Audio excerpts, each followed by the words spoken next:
ვანალიზებთ იმასაც, რომ ეს არ არის შიდა დიქტატურა. ჩვენ დიქტატორი აქ კი არა გვყავს. ჩვენ დიქტატორი გვყავს მოსკოვში, კრემლში, ვლადიმერ ვლადიმირიძე პუტინის სახით. ამას ვამბობ მე, რომელიც არა ვარ ანტირუსული ფობიებით გამორჩეული და როცა იყო ამის საშუალება, ყველაფერს ვაკეთებდი, რომ ორ ქვეყანას შორის რაღაც მოგვარებულიყო, მაგრამ ეს არის ფაქტი.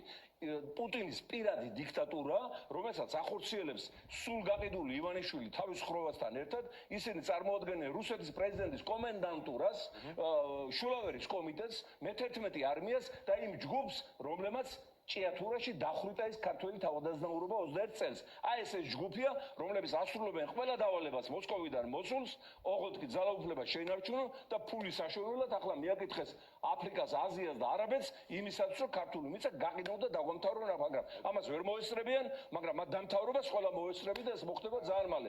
ეხლა მიდის თქვენ თავში დამისვით შეკითხვა და ბარემ დავაგვირგვინებ.